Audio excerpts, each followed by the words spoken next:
Vous me raconter cette anecdote, ce soin extraordinaire dont tu m'as parlé hier avec le patient.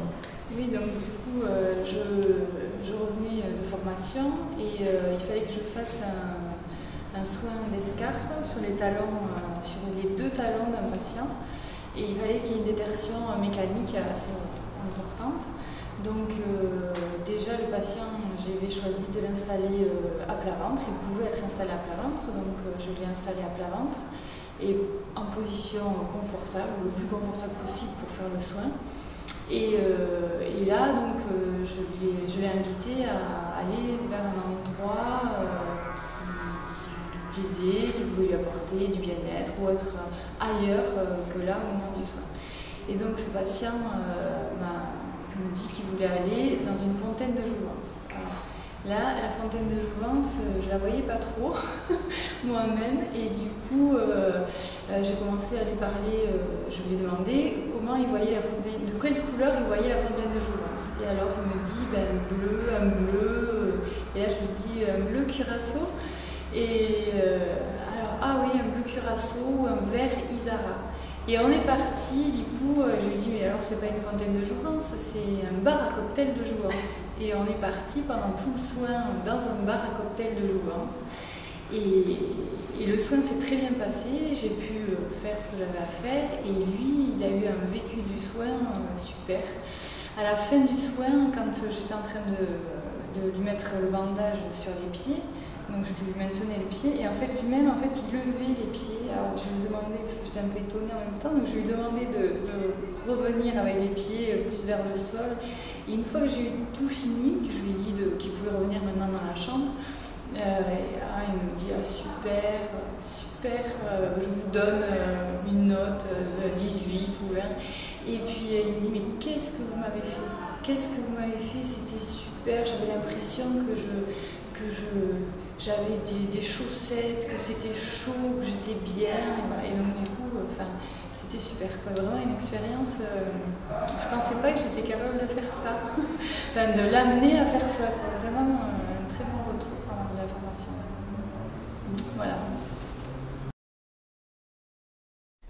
Alors Nicole, donc tu travailles essentiellement en salle de naissance.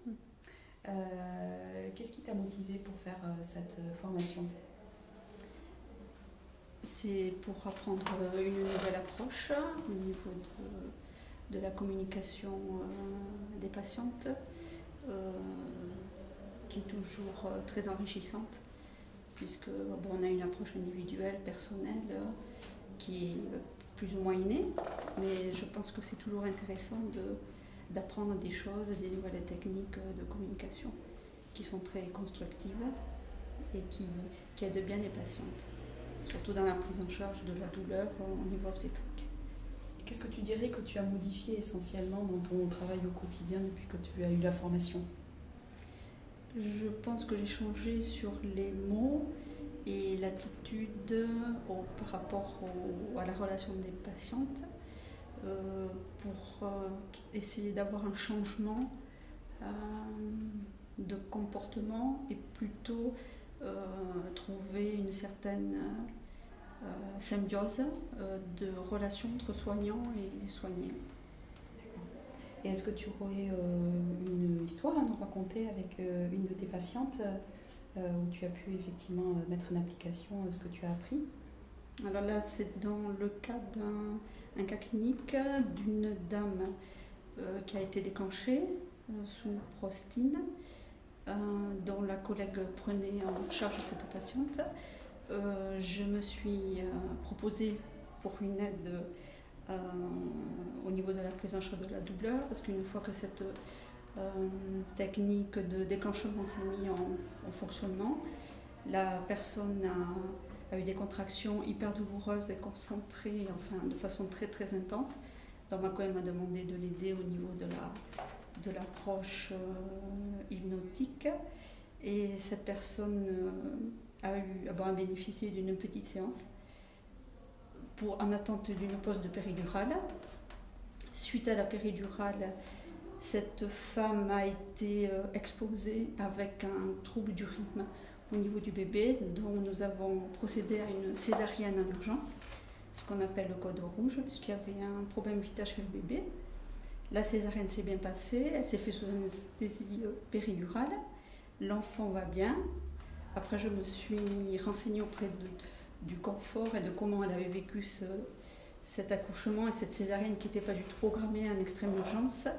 Et la personne a retenu finalement que ce confort d'aide et de sécurité au niveau de la maman et bébé. Donc on n'a pas du tout vécu l'acte de césarienne en extrême urgence comme quelque chose de négatif. Et elle était ravie. Et d'après toi, qu'est-ce qu'on pourrait mettre en place ou développer comme autre soin dans la maternité de l'hôpital de Bayonne avec et grâce à l'hypnose? C'est-à-dire, là, tu l'utilises, toi, quotidiennement en salle de naissance, sur un moment aigu qui est l'accouchement. Est-ce qu'il y a d'autres situations sur d'autres postes occupés par des collègues sages-femmes où on peut utiliser également l'hypnose?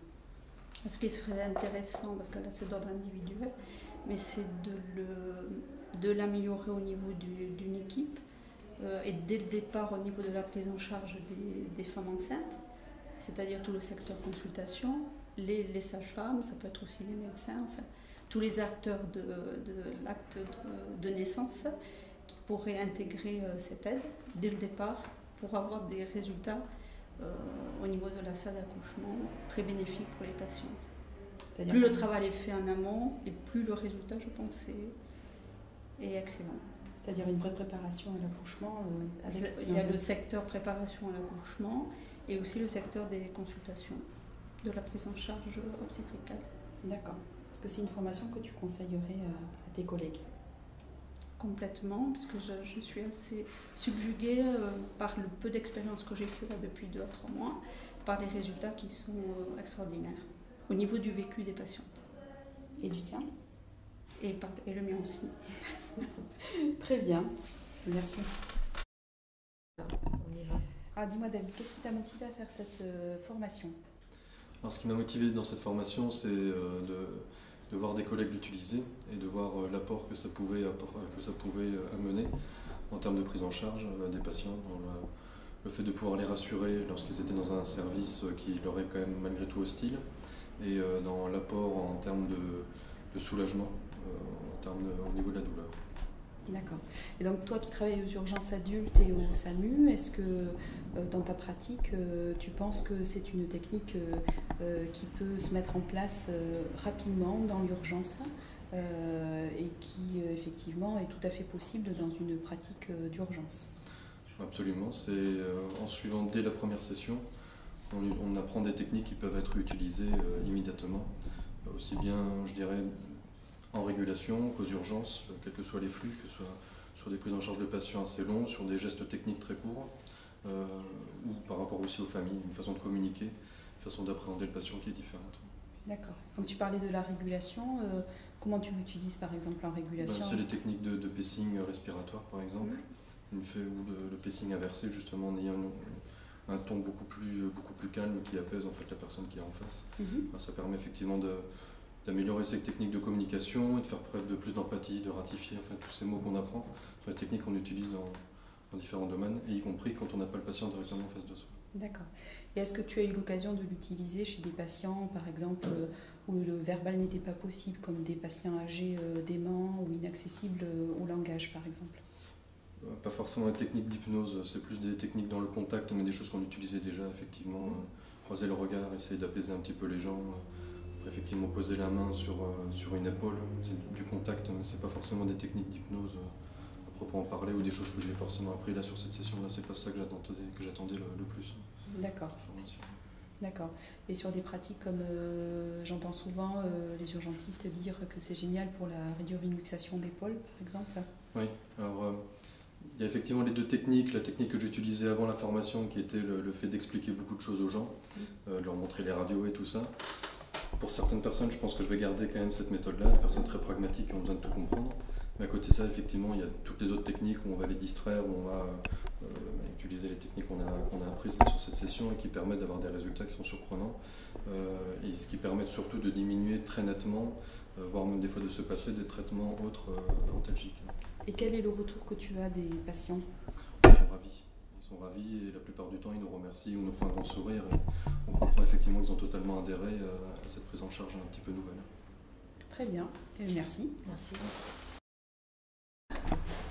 Alors, en quoi, Marion, penses-tu que cette formation a modifié ta pratique quotidienne auprès des enfants? Alors, je pense que l'hypnose, elle modifie notre pratique déjà dans l'abord que l'on peut avoir auprès des enfants et leurs parents. Je pense que c'est vraiment une approche humaine en premier abord. Moi, c'est ça surtout qui m'interpelle. Et ensuite, bien sûr, l'hypnose, ça va être un réel outil au quotidien qu'on va pratiquer lorsqu'on fait un soin. Parce que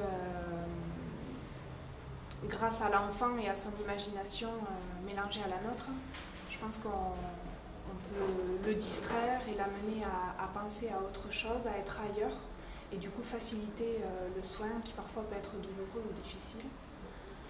Rien qu'en ça, le fait de changer en fait la perception à un moment donné, je pense que déjà ça change tout dans l'abord aux soins, tout simplement.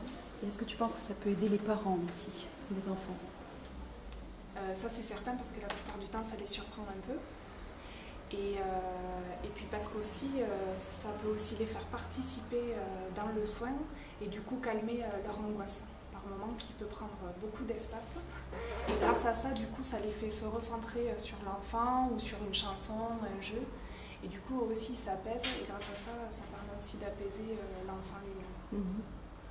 Et est-ce que tu as en tête une situation où effectivement la technique d'hypnose a modifié ton soin que tu aurais fait autrement sans avoir eu cette formation par exemple? Oui, il y a plusieurs soins. Déjà parce que l'hypnose, en fait, ça change carrément notre pratique qu'on nous apprend, enfin en tout cas qu'on nous apprenait avant à l'école. Maintenant, on ne dit plus ce qu'on fait, on part simplement dans l'hypnose et comme ça, c'est plus simple. Donc pour citer un exemple, l'autre jour, j'étais aux urgences pédiatriques. Il fallait qu'on pose un cathéter à un enfant, on lui faisait un bilan. Et alors, vu qu'on lui avait posé un patch d'EMLA pour l'anesthésier, du coup, en fait, je suis partie directement sur ça, sur le fait que c'était un patch magique. Et du coup, en plus, j'avais les mains froides, donc du coup, je suis partie sur le fait de renforcer et de saupoudrer le fait que ce soit anesthésié. Donc du coup, je l'ai focalisé sur son bras et le froid de ma main qui accentue et qui ressent juste le toucher, mais pas la douleur. Et ça, j'ai accentué. Tellement que l'enfant, il m'a dit ah ben là, tu me touches, je sens plus. Donc déjà, on avait fait un premier abord comme ça. Et puis avec ma collègue, après, on est parti carrément sur... c'était un espion, en fait, parce que lui voulait être espion. Et donc du coup, on l'a fait partir en mission de l'espion, qui pouvait voir à travers le mur, tout ça. Et grâce à ça, en fait, il a complètement occulté le fait qu'on lui fasse le soin. Et du coup, il était complètement ailleurs. Ça, c'était génial. Voilà. Très bien, merci.